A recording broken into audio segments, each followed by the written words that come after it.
Welcome to another episode of Must Know Ideas in the Caro Kann. In the last video we focused on the c5 idea, and today we want to see another variation of the c5 idea and how black can meet it.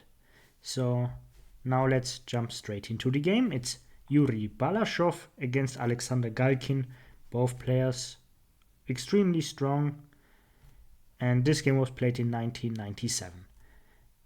So again, the game starts as in English with first c4, then comes c6, e4, and after d5, e takes d5, c takes d5, we have this transposition into the Panov variation of the Caro Kann defense.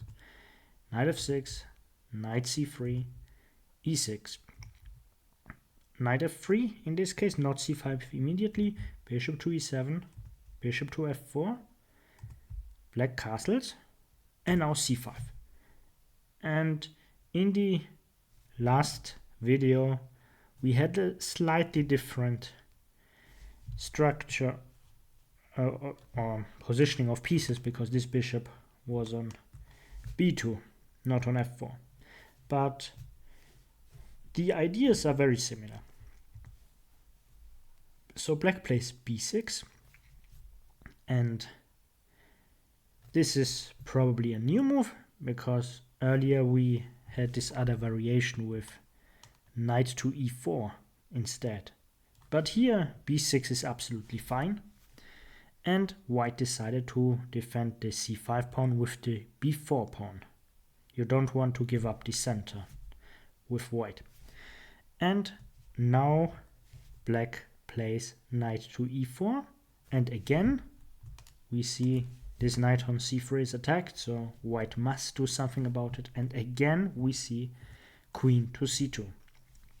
But what about the alternatives? Because one might think, knight b5 might be nice, but then comes just knight c6, attacking this undefended b4 pawn, and white might defend it. And then very important move, b takes c5, b takes c5, and now e5. And now we see why actually black took once on c5. Because if the pawn now takes on e5, there's bishop takes c5, and we see, there's a lot of pressure against f2, and bishop e3, for example, bishop takes, f takes, and now this position is very bad for white already. White is completely lost after 50 moves. The game might continue with bishop to g4. But let's go back. So this would be very bad for white. So instead queen c2 was played, as I mentioned, and Galkin continued with knight to c6. Now white has a dilemma again. He can defend the pawn with two different moves.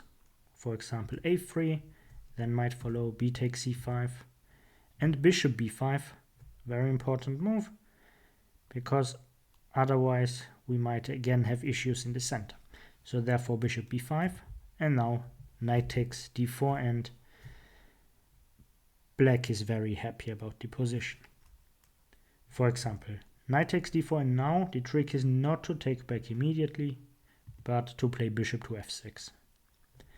And white is already a little bit worse. So let's go back. Another alternative, knight takes e4, bad move, because of knight takes b4, queen b1, and now d takes e4, and we see if the queen grabs this knight, then just e takes f3, and the king will be unsafe wherever it goes or stays. So this is bad, therefore rook b1 was played. Now black took on c5, and of course white took back on c5, and queen a5 played, bishop to d2. And now we can see that black already has a very nice position. It's not much better, but black is already better.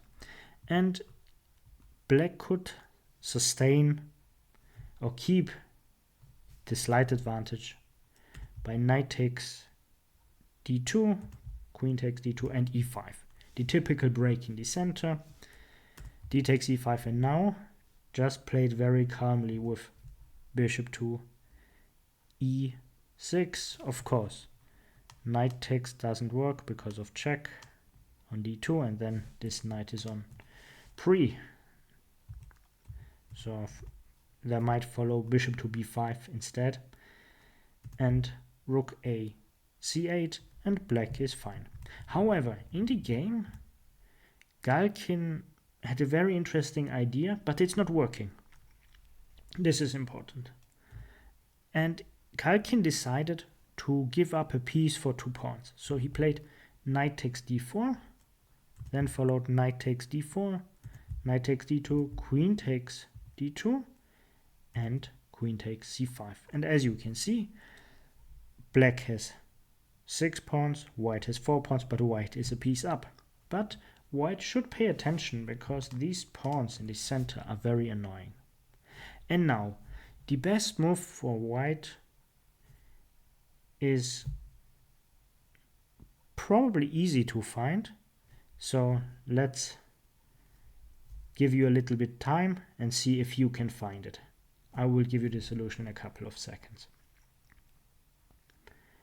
So the move which should have been played was bishop to d3, just finishing or trying to finish the development. Then might follow bishop to f6, because of course taking is not possible due to this discovery attack. Then king takes and the queen is gone. Not good. So let's go back. So bishop f6, now threatening to take on d4. So knight c to e2, e5, and after knight b3, queen e7, for example castle, white is probably winning in this position. The pawns in the center are blocked, black cannot do much and is just down material. But this move was not played by Balashov.